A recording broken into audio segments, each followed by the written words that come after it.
ஸ்ரீரங்கத்தில் பவித்ரோத்சவமானது வருடா வருடம் மிக பிரசித்தியாக நடந்து வருகிறது. ஆவணி மாதம் சுக்லபட்ச ஏகாதசி தொடங்கி இந்த உற்சவமானது 9 நாள் நடக்கிறது. முதல்ல நம்ம பொதுவாக ஏகாதசி அப்படின்னு சொல்கிறோம். நம்ம ஏகாதசியை விரதம் இருந்து கொண்டாடுறோம் அப்படின்னு நம்ம சொல்கிறோம் இல்லையா? இப்போ ஏகாதசினா என்ன அப்படின்னா, இந்த புராண கதைகளில் ஒரு கதை இருக்குது. அதாவது பெருமாளுக்கும் முரண் என்ற அசுரனுக்கும் யுத்தம் நடக்கிறது. பெருமாள் இந்த யுத்தம் நடந்து ரொம்ப வெகு காலம் நடக்கிறது யுத்தம். பெருமாள் தான் போய் சலச்சாப்பில் ஒரு குகையில் போய் பெருமாள் படுத்துக்கிறார். அந்த முரண் அசுரன் பெருமாளை தேடிண்டு வரான்.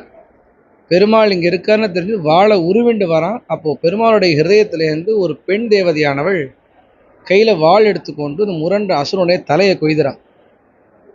அப்போ பெருமாள் கேட்கிறார், யாரம்மா நீ, எனக்காக இவ்வளோ பெரிய பரோபகாரம் செய்தியே, யார் நீன்னு கேட்குறச்சு அந்த பெண் தேவதை சொல்கிறா, நான் தான் ஏகாதசி அப்படின்றான்.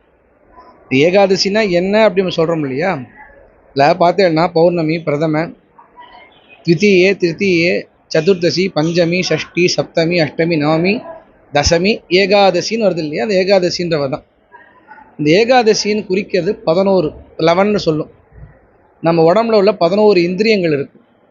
அந்த 11 இந்திரியங்கள் நம்மளோட 11 இந்திரியங்கள் தான் ஏகாதசி நம்ம சொல்கிறோம். இதில் விசேஷம் என்னன்னு கேளுங்க. பெருமாள் வரம் கொடுக்குறாரு. எனக்கு இவ்வளோ பெரிய உபகாரம் பண்ணியிருக்கியோ, உனக்கு என்னம்மா வரம் கொடுக்குறதுன்னு கேட்குறச்சே இந்த ஏகாதசி சொல்கிறா, இந்த 11 இந்திரியங்களாலையும் யார் ஒருத்தன் தவறு செய்கிறானோ அவன் தவறு செய்தால் அதை நீக்க வேண்டும்னு சொல்கிறார். அப்போ சொல்கிறார், இந்த 11ஆவது நாள் யார் விரதம் இருந்து உன்னை யார் பூஜிக்கிறார்களோ அன்று அவர்களுக்கு எல்லா விதமான பாவங்களும் நீங்க வேண்டும், இந்த 11 இந்திரியங்களால் செய்யக்கூடிய பாவங்களும் நீங்க வேண்டும் என்று இந்த ஏகாதசி சொல்லி பெருமாள் இந்த வரத்தை கொடுக்குறார்.